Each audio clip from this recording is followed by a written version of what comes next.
We are the creators of the reality. It's not about, let me wish for €1,000 to land in my lap right now, or let me wish my body thin and I'm going to have thin body right this instant. It's not that kind of reality creating. It's about how you are in the real reality, not through the lenses of the thoughts. And that has a butterfly effect in what you do next, which then creates the reality.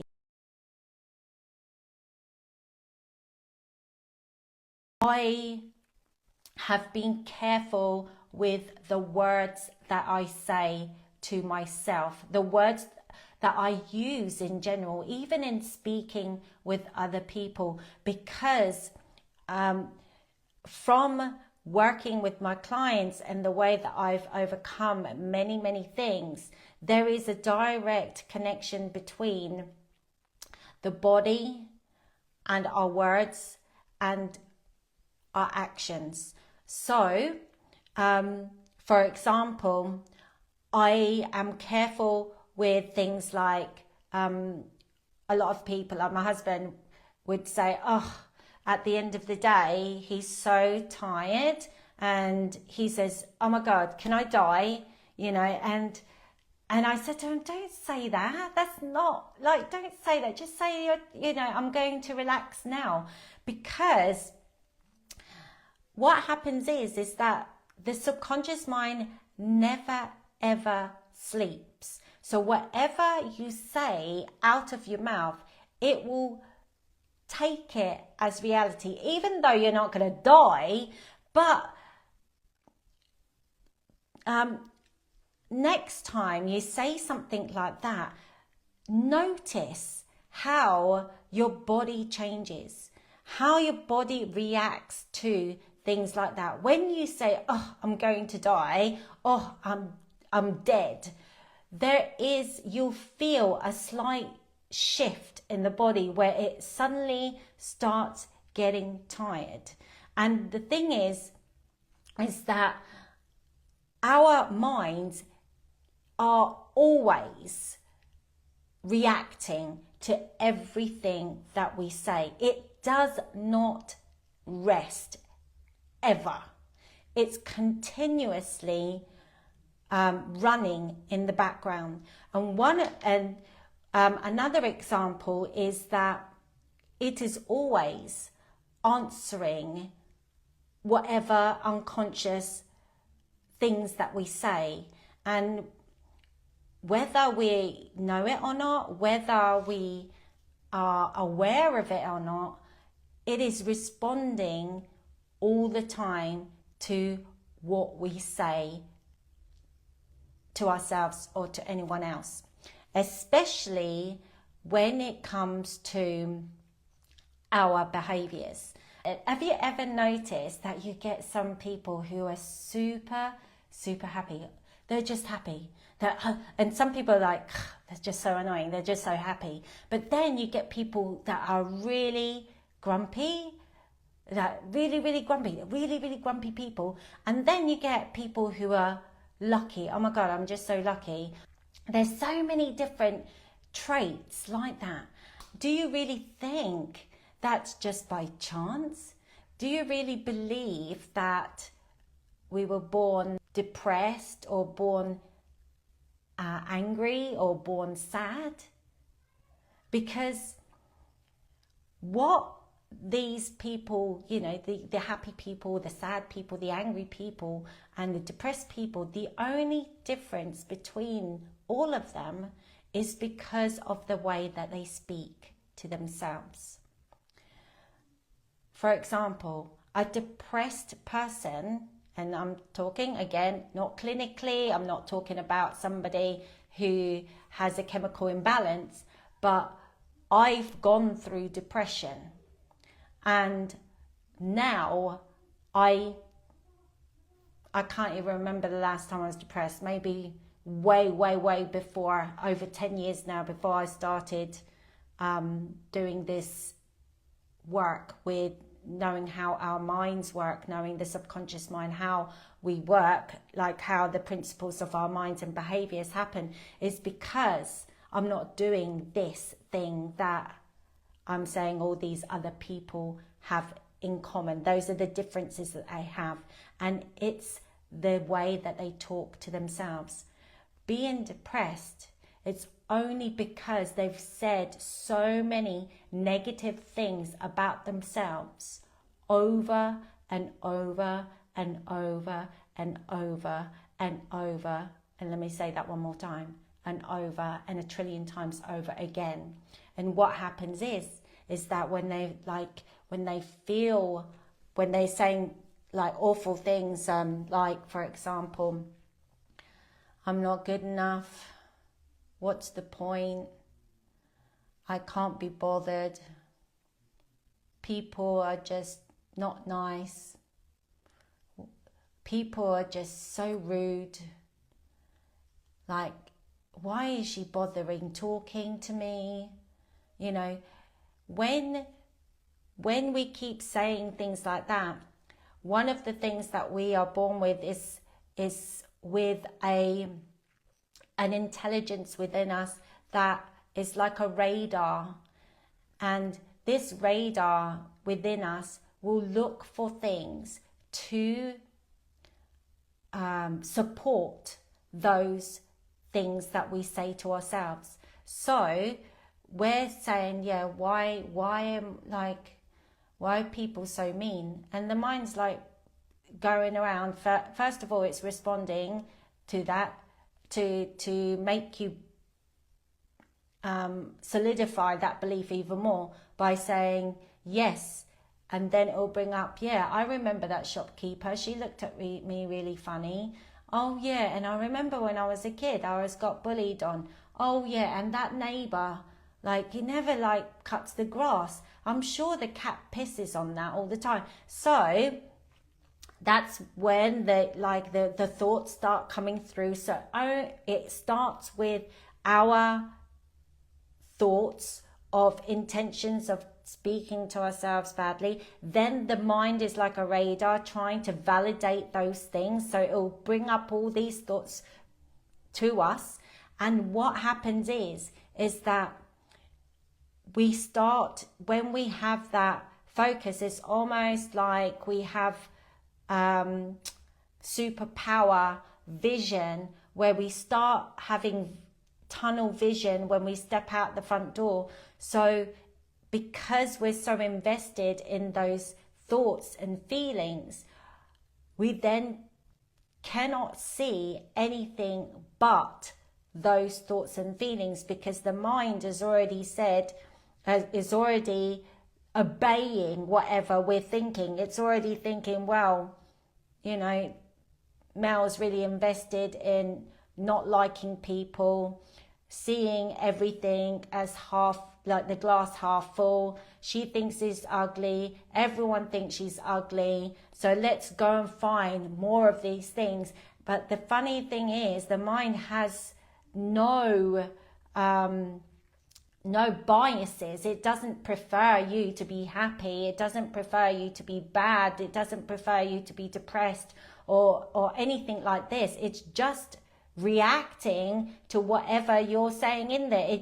It's like a forever servant to you. No matter what you say, it's gonna serve it to you because it's loyal to you. It thinks it's doing you a favor by finding these things. So that's why you end up getting really miserable people, and they're like, oh my God, I've had this like awful experience with so-and-so. And that's why often you'll get people saying, well, I never got that experience when I met her. I thought she was really nice. Because the reality out there is not reality. Reality is what we perceive it. So on the other hand, you get somebody who's really happy, gets out of bed, it's like, oh my God, I can't believe it's raining. Oh, what wellies shall I put on? Shall I put my yellow boots on or my pink boots? A really cute one. Oh, I've been wanting to wear my anorak, you know. So I put my anorak on and I'm like, oh, Isn't it beautiful, the rain? And it's like she's walking down the street. Hi everyone, how you doing? You go to the bakery and it's like, oh, I'd love a hot chocolate, you know, right now. It's so good. And everyone looks at her and it's smiling. And this miserable person's like probably had everyone thinking she looked like a, you know, like a codfish smacked in the face, and everyone's like, I'm not talking to her, you know, and she probably is having a rubbish day because that grumpy person just made a comment, you know, like just grunted at her, and she's like thinking, well, oh, you know, what's the use of this job really? But then she just have this really lovely person complimenting her and then asking her for advice. She then switches like this, feels important, feels recognized, felt seen. And that changes everything. We are the creators of the reality. It's not about, let me wish for €1,000 to land in my lap right now, or let me wish my body thin and I'm going to have thin body right this instant. But it's not that kind of reality creating. It's about how you are in the real reality, not through the lenses of, you know, the thoughts. So, and that has a butterfly effect in what you do next, which then creates the reality. So, for example, for myself, I had a really, really hard time on Facebook about a couple of years ago, where I got pretty much my stones thrown at me, and I had so many awful comments said about me, and it hurt me to the core. It really did, and I had to have a lot of therapy because of it. And now, not only do I see that as such a valuable experience, because without that experience, I wouldn't have realized how I didn't have much love for myself. I didn't realize how I depended on other people's approval to do things. That, you know, there was a lot of growing opportunities in that incident. And so now I'm glad it happened, because with that, it kind of like pushed me to a whole new level when it comes to understanding the mind and our behaviors. So anyway, going back to that, I could have just like didn't do this work ever again, and then not impact or help any clients. If I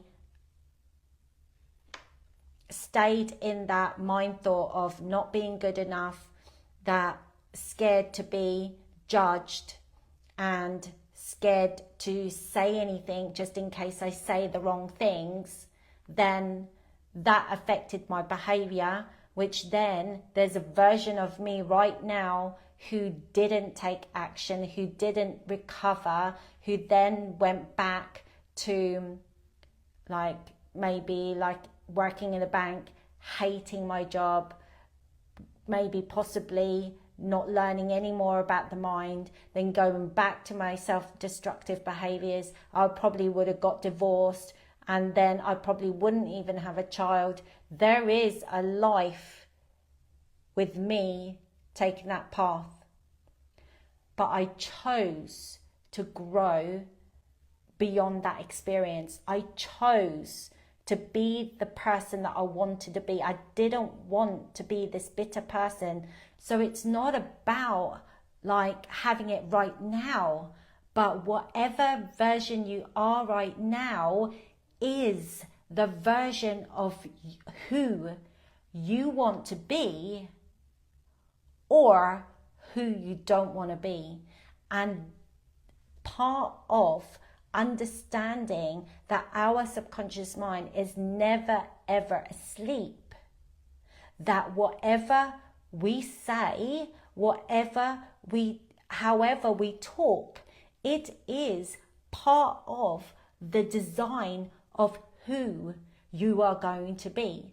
So what kind of person are you going to be by the words that you say to yourself or to others?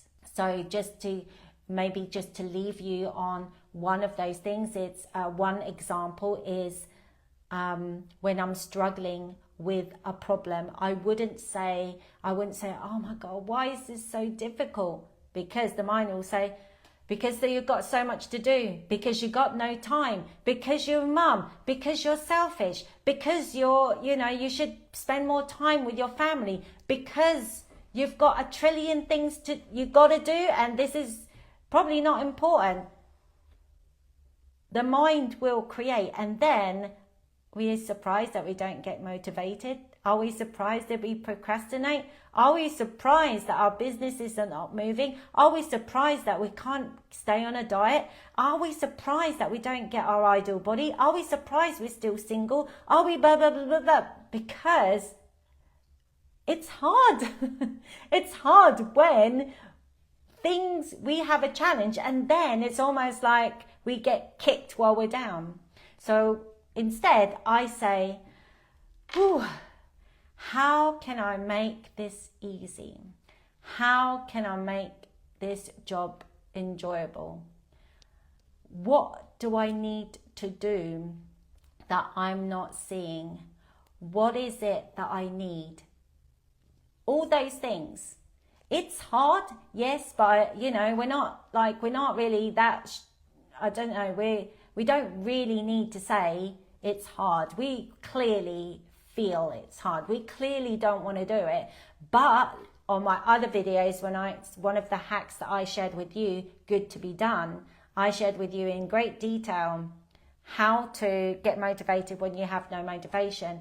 But when you know the task that you want to do is for a bigger cause, like to get your ideal body, like to get your soulmate, like to build the business of your dreams, like to follow your dreams and aspirations of traveling around the world, you know that, I don't know, like doing your taxes is going to help with you, I don't know, like with you being in control of your finances so that you're on top of it, or you, I don't know, like shaving your armpits is going to make you feel more comfortable when you're going out dating, or you putting your makeup is going to help you feel more confident when you're doing public speaking, or you going out there, socializing, meeting people, even though you feel like, I don't want to do it, but the end goal is to meet somebody, your soulmate, your match, of your dreams. You know that you have to do it, but you have resistance. So those are the kind of things that the goal is what you want. So how can you speak to yourself better that is more motivating than kicking yourself while you're down already? So anyway, I hope you found this video useful and you found some little nuggets in there that like maybe rung some bells with you. Tell me if if you have anything that you'd like to know when it comes to the mind and creating the life of your dreams. And it's never ever too late to start being the creator of your reality, no matter how low you are, no matter where you are in your life, and no matter how big or small your dreams are. You can start right now and enjoy the process with confidence too. So until tomorrow, bye, take care. Mwah.